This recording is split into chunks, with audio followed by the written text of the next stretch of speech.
Hi, and welcome back to Focal Point AFR Talk. Brian Fisher is my name. The program is Focal Point. The network is AFR Talk. Our last caller, Frank, asking about the effort on the part of homosexuals to cut this program off the air. Not aware of any concerted effort to do that, although we clearly have been demonized by the homosexual lobby. I read you excerpts from that story yesterday that we are among the top 10 most dangerous religious right organizations. And I've said before, it would not surprise me at all if in the effort of the IRS or the Obama administration to punish religious voices, that they would come after conservative talk radio, Christian talk radio, like Focal Point, AFR Talk, before they would go after pastors in the pulpit. As you are aware, this Sunday is Pulpit Freedom Sunday. You got 1,000, 1,500, 2,000 pastors all over the country. They are going to fearlessly talk politics from their pulpits on this Sunday. Now, I'm not saying that every pastor ought to talk politics. I'm not saying that every pastor ought to endorse candidates. I'm not saying that at all. But I'm saying that under the Constitution, they have the freedom to do it if they choose, because the First Amendment guarantees the free exercise of religion, and it guarantees freedom of speech. Now, whatever else a preacher's doing when he stands in the pulpit, that's speech. And the Constitution guarantees his right to free speech. And the IRS is saying, no, you don't have free speech if you're going to talk about politics or you're going to endorse candidates. You don't have free speech. We are going to deny you your constitutional right, the First Amendment right to freedom of religion and freedom of speech. We're going to deny it to you. We're going to cancel your ticket. We're going to punch your ticket if you talk about politics or endorse candidates from the pulpit. And clearly that is unconstitutional. It's flatly wrong. This goes back to 1954.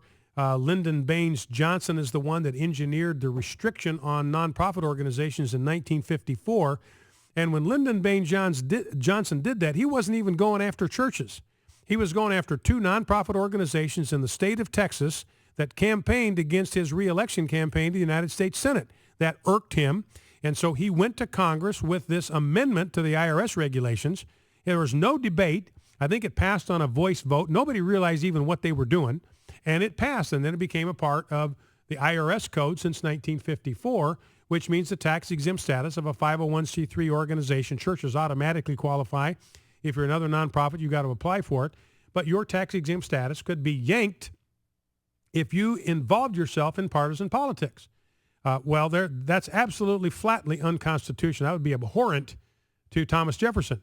Thomas Jefferson's wall of separation was clearly a wall which was erected, and this is the wall that Jefferson believed in. It's the same wall that I believe in. I believe in Jefferson's wall of separation. It's the left that's taken Jefferson's wall of separation, and they've turned it completely, absolutely 180 degrees upside down, and they've made it into something that Jefferson never intended it to be.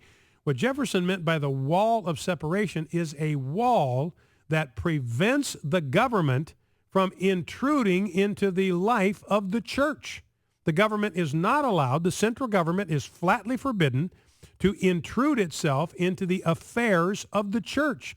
The federal government has no place there. It has no right there. It is forbidden. There is a wall that has been erected by the Constitution that says to the federal government, you can't come in here. This is the wall. This is the line. You can't cross this line. You got to stay on the other side of this wall.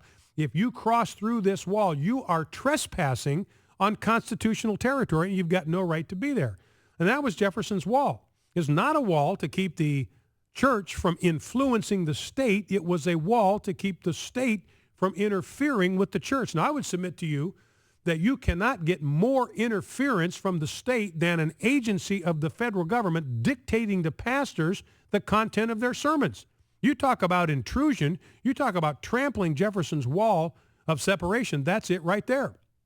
And Jefferson, when he wrote that letter, 1802, he was writing to a Baptist association, the Danbury Baptist Association. He says, look, you have got nothing to fear from the federal government. It cannot intrude. It can't tell you what to believe. It can't tell you what to do. It can't tell you what to practice, because there is a wall that locks it away from government intrusion. And that wall was trampled in 1954 by Lyndon Baines Johnson and the federal government.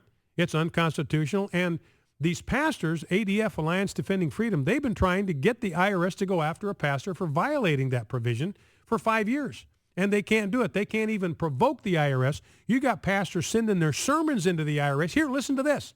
I endorse a guy from the pulpit. I talk about this political issue. Please sue me. Please take me to court. And the IRS won't even do it. You know why? Because they know they're going to lose. And right now they have churches all across the fruited plain intimidated into thinking they can't say a peep about politics, that they are forbidden to do it, or the IRS is going to land on them like a falling safe. They don't want that leverage, that intimidation, that fear factor taken away from them because they can use it to keep a thumb on the voice of the church. So they don't want to risk losing that leverage over the vast majority of churches that don't yet know that this is a violation or aren't aware this is a violation of their constitutional rights or don't have a pastor who has enough courage or backbone to take on the IRS. ADF says, look, we will defend anybody the IRS comes after. We will defend them pro bono. We'll take it. We're experienced. It's the finest First Amendment law firm in the country. They got more litigation experience than any other public interest law firm going. They will defend any church, any pastor that gets attacked by the IRS. And they're trying to goad them into launching an attack, and they cannot get them to do it. But it wouldn't surprise me if the homosexual lobby, if they did enough complaining, that they might be able to launch some kind of an attack against conservative talk radio for the same reason.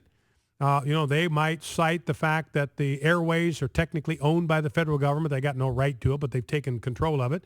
So they own the airways, and here the airways that are owned by the people being used to promote this hate speech. You got to step in and do something about it. Wouldn't at all be surprised to see the first attack on freedom of speech come and be launched against conservative talk radio like AFR Talk. So anyway, got off on that.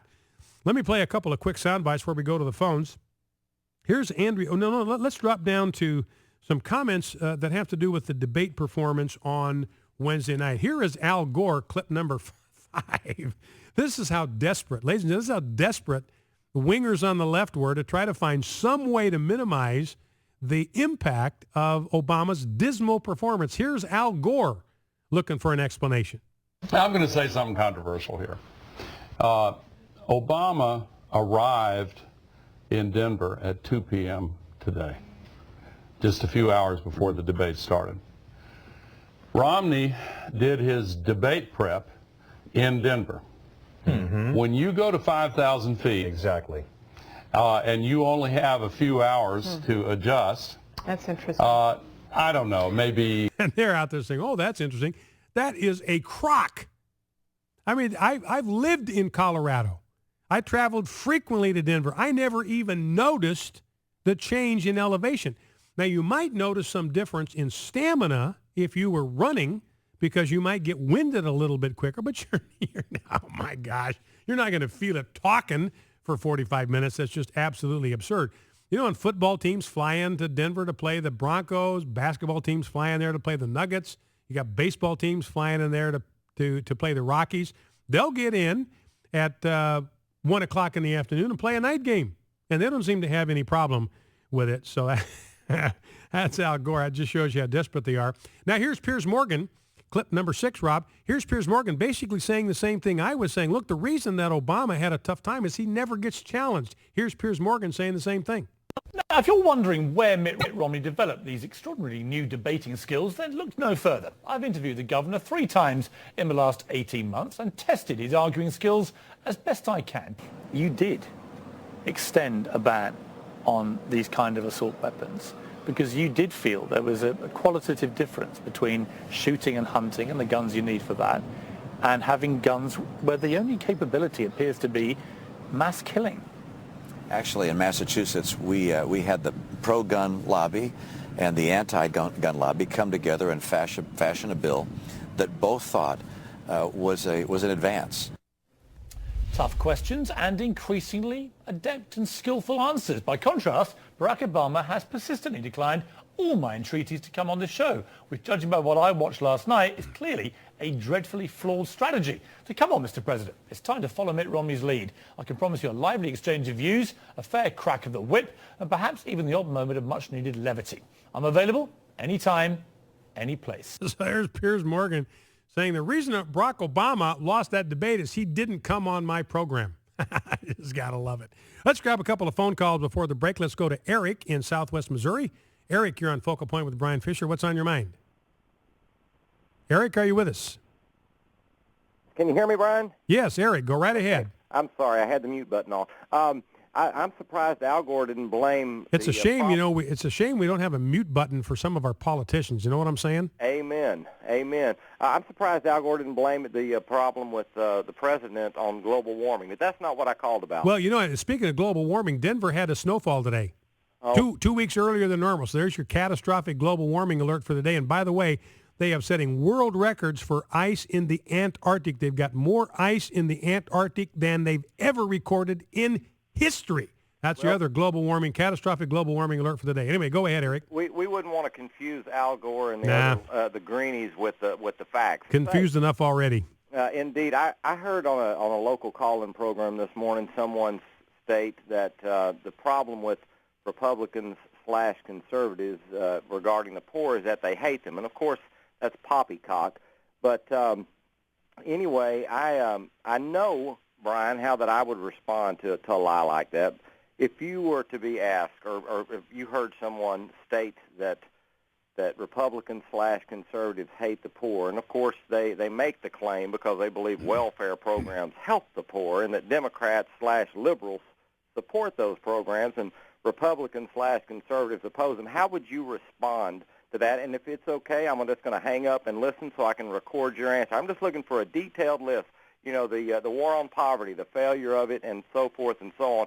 We know that is a lie, and that the left uses the poor. But I just want to know if someone came up to you and said that.